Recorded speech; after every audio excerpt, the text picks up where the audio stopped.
Everyone, you are very warm welcome to our channel BL story teller. और guys, इससे पहले मैंने आप लोगों के साथ म्यूट बॉय के 2 पार्ट ऑलरेडी शेयर कर दिए हैं, तो पहले आप उन पार्ट को सुनिएगा तभी आपको ये वाला पार्ट समझ में आएगा, वरना आपको ये वाला पार्ट बिल्कुल भी समझ में नहीं आएगा। तो आप पहले 16 और 17 पार्ट को सुन लीजिएगा। Thank you very much. आज के पार्ट को हम शुरू करते हैं। जैसे कि हमने पिछले पार्ट में देखा कि यहाँ पर वेवोशन तो पहले सोने चला गया था। जब वो सोने जाता है ना, उसके बाद उसकी बॉडी में बहुत ज़्यादा दर्द होने लगता है, क्योंकि यहाँ पर उसे उसके अल्फा ने मार्क तो कर दिया था, बट उसके साथ फिजिकल रिलेशनशिप नहीं बनाए थे, जिसकी वजह से उसकी पूरी बॉडी, उसकी एक एक बॉडी की जो वेन थी वो दर्द कर रही थी, सारी मसल्स दर्द कर रही थी, उसकी सारी हड्डियाँ दर्द कर रही थी, जैसे मानो किसी ने उस पर बहुत बुरी तरह से ना बुलडोजर चला दिया हो। यहाँ पर वो अचानक से ही जोर से अपनी बेड को पकड़ लेता है और रोने लगता है। यहाँ पर उसे सांस भी नहीं आ रही थी, ऐसा लग रहा था जैसे किसी ने उसका गला चोक कर दिया हो। यहाँ पर उसकी पूरी बॉडी कांप रही थी, उसका पूरा शरीर कांप रहा था और यहाँ पर उसे बहुत दर्द हो रहा था। उसे नहीं पता कि ये क्यों हो रहा है, क्योंकि उसने ओमेगा की हीट के बारे में तो कभी पता किया ही नहीं। यहाँ पर जो आराम से शिजन और लवांगची को लेकर मैडम लैन थी वो आ जाती हैं। यहाँ पर चिंगन जुन जो थे वो अपने भाई के रूम में चले जाते हैं और उनका वहाँ जाकर वेट करने लगते हैं। यहाँ पर मैडम लैन जैसे ही आती हैं वो देखती हैं कि विंग के कमरे से कुछ अजीब व गरीब सी आवाज़ें आ रही हैं। विंग यहाँ पर बहुत ज़्यादा दर्द में था। जैसे ही वो अंदर जाती हैं वो देखती हैं कि विंग जो है वो बुरी तरह से ज़ोर ज़ोर से सांसें ले रहा है और उसके आंसू रुक नहीं रहे। लवांगची और शिचन ये देख कर थोड़े हैरान हो जाते हैं। लवांगची विंग के पास जाता है। विंग को उसके जितने भी फ्रेग्रेंस थी ना वो सूदिंग दे रही थी।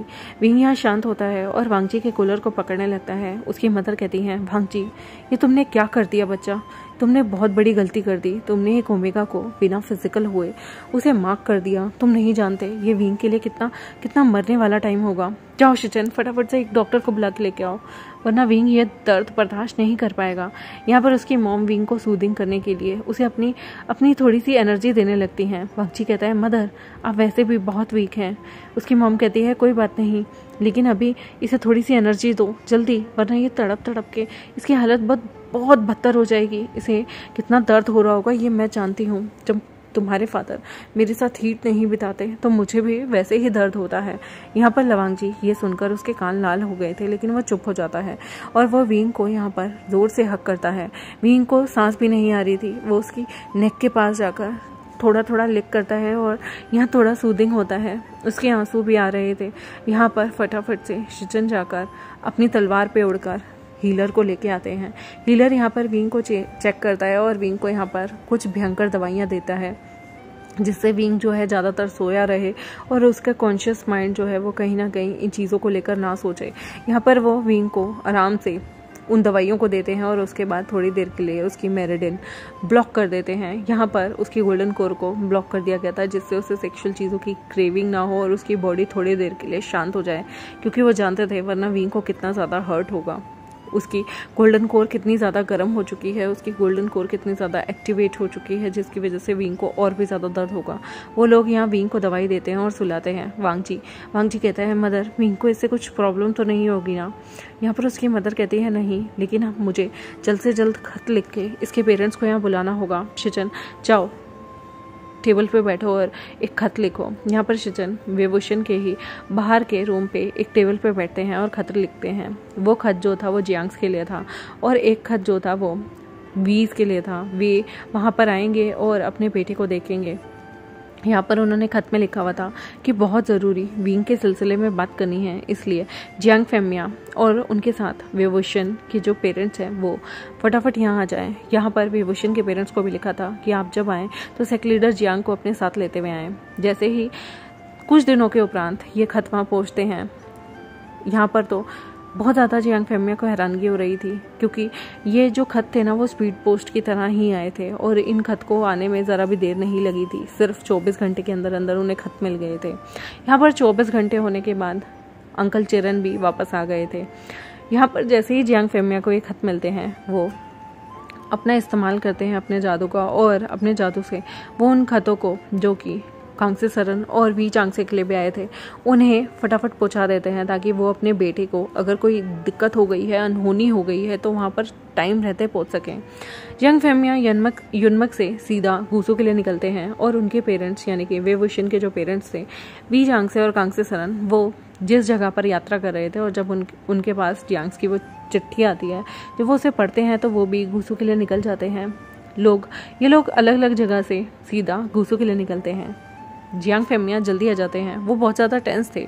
जियांग फेमिया को देखकर यहाँ पर हमारा जो जंगछा था वो बहुत खुश होता है। जंगछा और पूरी क्लास को स्मेल तो आ गई थी कि वेवुशन की तबीयत ठीक नहीं है, उसे हीट आ रही है, तो वो ज़्यादा पूछता भी नहीं, पास जाता भी नहीं, क्योंकि उसे ये पता था कि जब ओमेगा को हीट आती है ना तो उसके पास किसी अल्फा को नहीं होना चाहिए, इसलिए वो खुद को रिस्ट्रेन किए हुए था वेवुशन से मिलने के लिए। और वो फादर को देख के इतना खुश होता है और कहता है, फादर आप मुझसे मिलने आए हैं। उसके फादर मुस्कुराते हैं और कहते हैं मेरा लिटिल प्रिंस कैसा है और ये बताओ वेवुशन कैसा है। तो वो कहता है, फादर वेवुशन यहाँ नहीं है, वेवुशन की पहली हीट आई है, इसकी वजह से उसे उसके रूम में रखा गया है। ये सुनते ही जियांग फेमिया थोड़े से कंफ्यूज होते हैं कि अगर पहली हीट आने पे इन लोगों ने जियांग फेमिया को क्यों बुलाया है और खत में ये क्यों लिखा था कि अर्जेंट बात है। कहीं पहली हीट पे वेवुशन का किसी ने फ़ायदा तो नहीं उठाया। यहाँ पे उनके दिल की धड़कनें और भी ज़्यादा तेज चल रही थी। अंकल चिरन को यहाँ पर सब बताने के लिए चिंगन जुन गए। चिंगन जुन यहाँ पर अपने भाई को बताते हैं कि मैं तुमसे एक बात करने आया हूँ। चिरन बिल्कुल भी इंटरेस्टेड नहीं थे चिंगन जुन की बात के लिए, क्योंकि उन्हें बहुत पहले से ही उन पे गुस्सा है। उन्होंने अपनी मनमानी की, अपनी पसंद की औरत से शादी की और अब वो सेक्लूजन में रहते हैं। यहाँ पर वो कहते हैं वांगची ने एक ओमेगा को यहाँ पर उसने मार्क कर दिया है। ये सुनते ही कान खड़े हो जाते हैं अंकल चिरन के और वो कहते हैं, क्या कहा तुमने। वो कहते हैं वांगची ने एक ओमेगा को मार्क कर दिया है। वो ओमेगा हीट में था। जब वांगची ने उसे मार्क किया, वांगची उसके साथ अपनी ज़िंदगी बिताना चाहता है। यहाँ पर ये सुनते ही अंकल चिरन को बहुत गुस्सा आता है और वो गुस्से में एक चीज़ को पकड़ लेते हैं। वो इतनी तेज से पकड़ते हैं कि वो चीज़ टूट ही जाती है। यहाँ पर वो कहते हैं, वांगची ऐसा कैसे कर सकता है, वांगची के अंदर मेरी परवरिश है, उसकी इतनी हिम्मत कि वो मेरे अगेंस्ट जाकर उस ओमेगा के साथ ये सब करे। क्या उसने उसके साथ संबंध।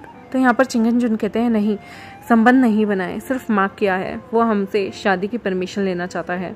यहाँ पर चिंगन जुन कहते हैं, वो अभी बच्चा है, वो क्या जानता है शादी के बारे में। तुमने भी इम्पल्सिव होकर शादी की और आज तुम भुगत रहे हो। मैं नहीं चाहता तुम्हारा बेटा भी भुगते। तो वो कहते हैं, उसने उस ओमेगा को मार्क कर दिया है। यहाँ पर अंकल चिरन को गुस्सा आता है और वो कहते हैं, मैं उस ओमेगा को यहाँ से बाहर निकाल दूंगा। यहाँ पर गुस्से में चिंगन जुन खड़े होते हैं और कहते हैं, चिरन दोबारा से ये मत बोलना, मेरे बेटे ने एक ओमेगा के साथ उसे मार्क किया है।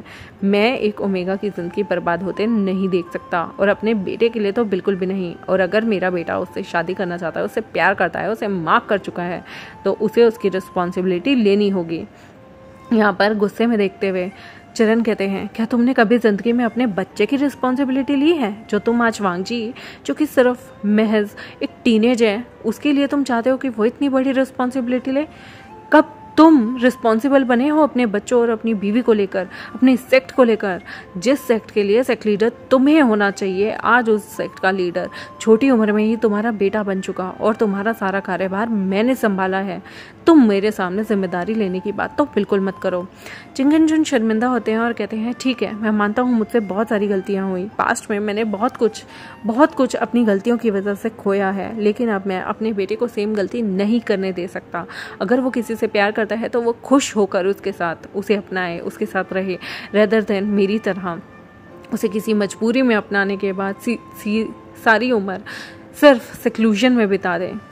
और रही बात, मेरी वाइफ भी चाहती है, वो हमेशा से ही उस ओमेगा को बहुत पसंद करती थी, और अब जब वांगची ने उसे कोर्ट कर दिया है तो मेरी वाइफ उस ओमेगा को अपने जैसा दर बदर भटकता हुआ देखना नहीं चाहती। वो चाहती है कि वांगची उसे पूरी इच्छा के साथ कोर्ट करे।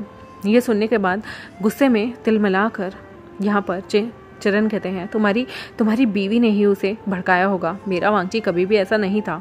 मेरा वांगची कभी भी ये सब चीज़ें नहीं सोचता था। तुम्हारी बीवी ने उसको भी बर्बाद कर दिया। यहाँ पर चिंगन जुन गुस्से में कहते हैं, चिरन तुम्हारी इतनी हिम्मत कैसे नहीं हुई मेरी बीवी के बारे में कुछ बोलने की।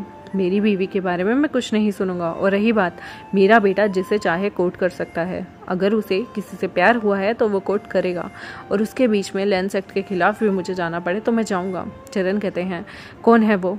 किसे कोट किया है उसने। यहाँ पर वो कहते हैं उसने जिसे कोट किया है वो कोई और नहीं बल्कि कांग्से सरन का बेटा है।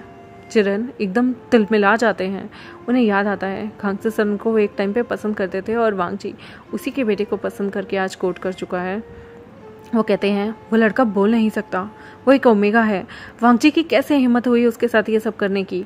यहाँ पर उन्हें गुस्सा आ जाता है। तो यहाँ पर चिंगन जुन कहते हैं उसने उसकी कंसेंट के साथ उसे मार्क किया है। और रही बात, मैंने यहाँ पर खत लिखवा कर बुलवा लिया है कांग्से सरन और बाकी सबको भी। जियांग फेमिया और बाकी सब आते होंगे। उनकी रजामंदी होकर हम इन दोनों बच्चों की शादी कर देंगे। यहाँ पर चिरन कहते हैं ये दोनों अभी छोटे हैं। वो कहते हैं इनकी शादी होगी लेकिन इन्हें फिजिकल रिलेशनशिप बनाने की अभी परमिशन नहीं दी जाएगी जब तक ये अपनी पूरी लीगल एज तक नहीं आते, अपनी पूरी पढ़ाई कंप्लीट नहीं करते और मार्शल आर्ट की दुनिया में अपने कल्टिवेशन को स्ट्रॉन्ग नहीं करते। यहाँ पर चिरन कहते हैं तुम एक दिन पछताओगे। यहाँ पर चिंगन जुन कहते हैं और कितना पछताऊँगा, पछता ही तो रहा हूँ ज़िंदगी भर। कंट्रोल ना रखकर अपनी इच्छाओं पे मैं आज अपने बच्चों को ऐसे टूटता हुआ नहीं देख सकता।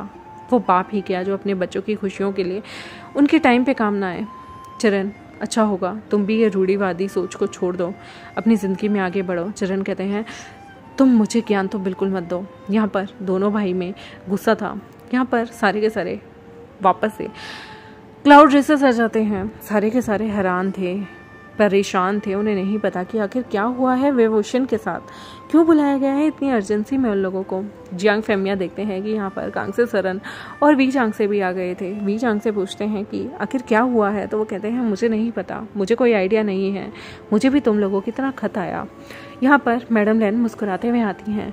मैडम लैन को मुस्कुराते देख थोड़ी कांग्से सरन की थोड़ी सी जो मन में उसकी शंका आ रही थी ना वो ठंडी होती है और वो कहती हैं अरे तुम यहाँ कैसे। यहाँ पर वो कहती हैं मुझे तुम लोगों से बात करनी है। आई होप आप लोग मैंने बहुत छोटे नोटिस पे बुला लिया, मुझे माफ़ कीजिएगा। मैं आप लोगों को डराना नहीं चाहती थी बट मुझे पता है वो खत सुनकर आप लोगों को डर लगा होगा, पर घबराने की कोई बात नहीं है, सब ठीक है। यहाँ पर कांग्से सरन कहती हैं विंग कैसा है, मेरा बेटा कैसा है। तो वो कहती हैं अरे सब ठीक है, मैंने कहा ना, चलो अंदर चलते हैं। यहाँ पर ये लोग सारे के सारे लांची में बैठे हुए थे, सब चुप थे और मैडम लैन मुस्कुराते हुए कहती हैं मैं तुमसे एक बात करना चाहती हूँ।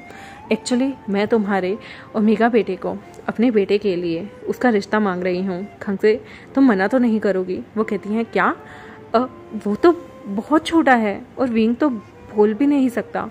तुम एक ऐसे ओमेगा को क्यों अपने बेटे के लिए चुनना चाहती हो।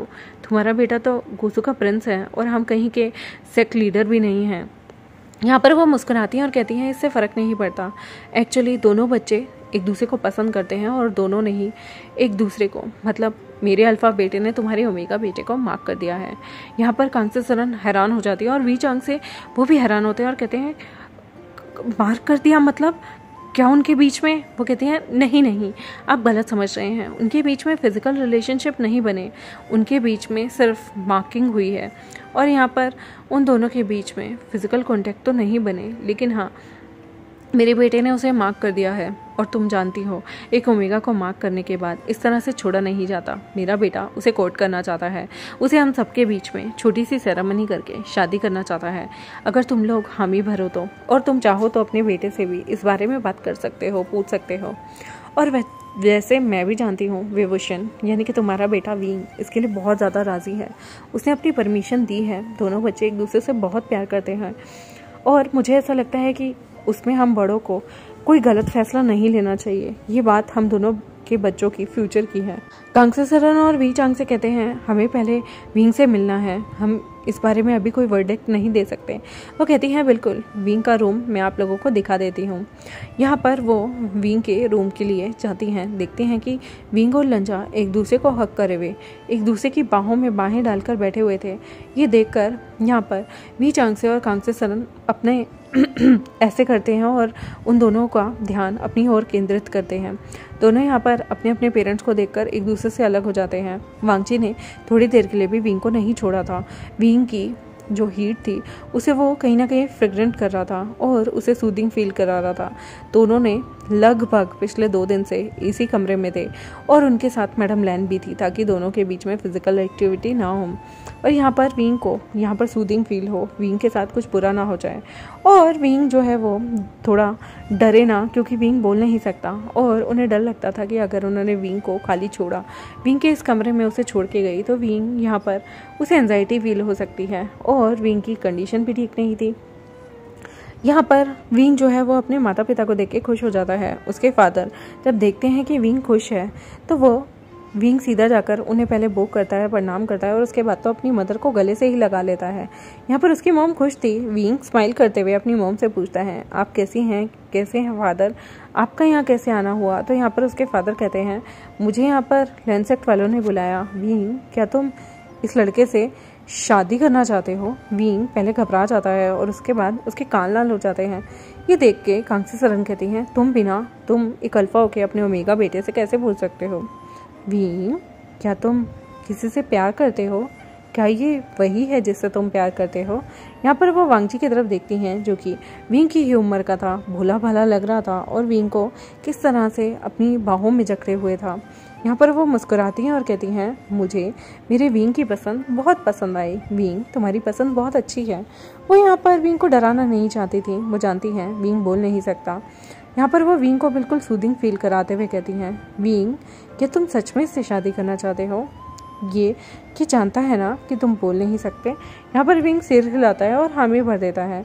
तभी यहाँ पर लवांगची जो है वो कहता है, मुझे इससे कोई दिक्कत नहीं, विंग के बोलने ना बोलने से मुझे कोई प्रॉब्लम नहीं। यहाँ पर उसकी मदर कहती हैं, ये तो ठीक है, बट तुम दोनों ने एक दूसरे को इतनी जल्दी मार क्यों कर दिया? लवांगची यहाँ घुटनों पे बैठ के कहता है, ये मेरी गलती है, मुझे अल्फ़ा जेलसी होने लगी थी।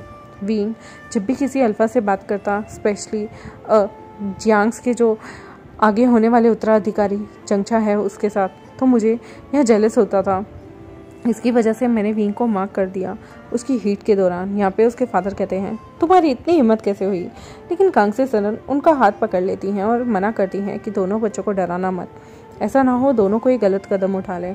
यहाँ पर उसके फादर चुप हो जाते हैं। विंग के फादर अभी भी गुस्से में लवांगजी को देख रहे थे और लवांगजी से तो इतनी शर्म आ रही थी लवांगजी को कि वो बेचारा अपनी प्यारी सी आंखों को भी ऊपर नहीं उठाता। उसके मन में खौफ था, उसे ऐसा लग रहा था वरना अभी के अभी उसे एक ज़ोरदार चमाट पड़ जाएगी और वो बहुत ज़्यादा शर्मिंदा हो जाएगा।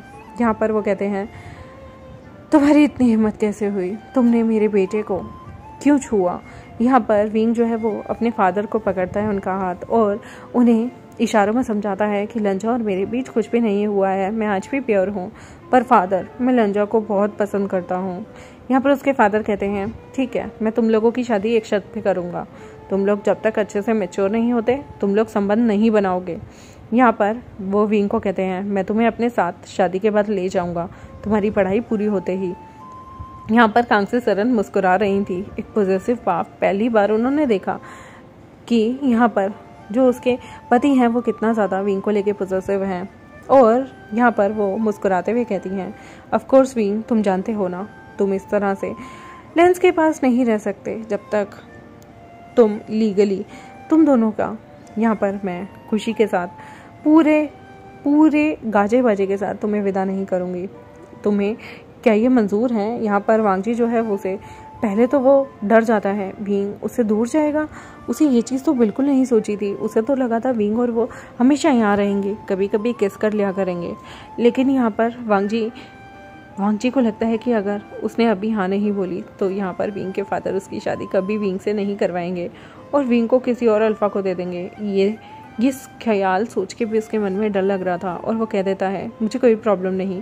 विंग वांगजी की तरफ देखता है कि इस बुद्धू को कैसे प्रॉब्लम नहीं हो सकती, लेकिन फिर विंग कह देता है, मुझे भी कोई प्रॉब्लम नहीं। विंग के मदर फादर यहाँ पर विंग से बहुत सारी बातें करना चाहते थे। लवांगजी जब देखता है कि वो विंग से बात करना चाहते हैं तो वो खुद ही वहाँ से उठ के चला जाता है। विंग अपने मदर फादर से पूछने लगता है कि उनके जितने भी ट्रिप थे वो कैसे रहे। उसके मदर फादर भी विंग से पूछने लगते हैं कि यहाँ पर तुम्हारा खास दोस्त कौन है। तो विंग बताने लगता है कि लंजा और उसकी दोस्ती कैसे कैसे हुई, कैसे कैसे वो दोनों एक दूसरे से हमेशा टाइम बिताते हैं, एक दूसरे के नज़दीक आते हैं। और फिलहाल वो यहाँ पर सब बातें करते करते इतनी ज़्यादा चेयरअप था, इतना ज़्यादा खुश था, उसके चेहरे की लाली ही बता रही थी कि वो वांग जी से शादी करने के ख्याल से ही ज़्यादा खुश हो रहा है। तभी उसकी मॉम यहाँ पर विंग को कहती हैं, विंग क्या तुमने उसे बताया कि तुम लिखने में कितने अच्छे हो और यिलिंग।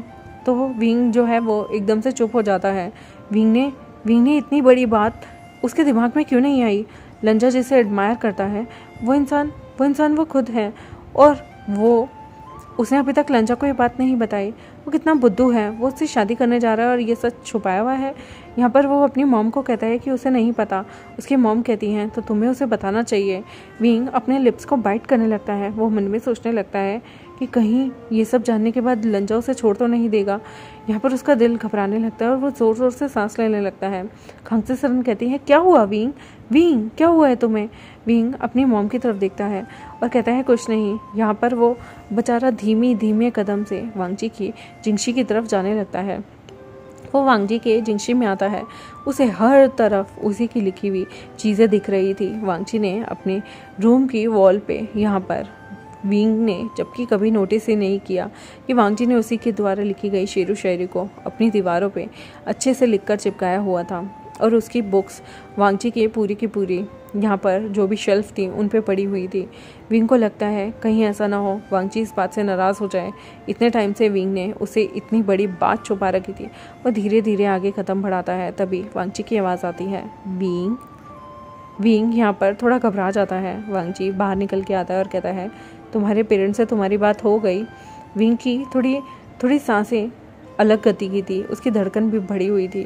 वांग जी उसके पास आता है और उसका हाथ पकड़ के उसे यहाँ पर पास में ही बैठाता है और कहता है, विंग तुम्हारे मदर फादर ने तुम्हें कुछ कहा तो नहीं, तुम ठीक हो ना। विंग उसकी तरफ देखता है और नोट करता है। वांग जी कहता है, विंग क्या हुआ, कुछ बात करनी है। यहाँ पर विंग जो है वो पास ही पड़ी टेबल और शाही को देख रहा होता है। वांग जी उससे कहता है, तुम्हें कुछ लिख के बोलना है। विंग नोट कर देता है। देखते हैं गाइस आगे क्या होगा, कैसे होगा, और इन दोनों के बीच में क्या कोई मिसअंडरस्टैंडिंग हो जाएगी या बुरा लग जाएगा इस बात का हमारे लवांगची को कि विंग ने उससे सच क्यों नहीं बोला। दोनों के बीच में केसेस हुई हैं, मार्क हो गया, लेकिन विंग ये इतनी बड़ी बात कैसे अपने दिमाग से निकाल सकता है। देखते हैं आगे आने वाले पार्ट में क्या होगा। तब तक मेरे चैनल को सब्सक्राइब, वीडियोस को लाइक, बेल आइकन को प्रेस कर दें और मिलते हैं आपसे नेक्स्ट एपिसोड में। तब तक के लिए बाय बाय।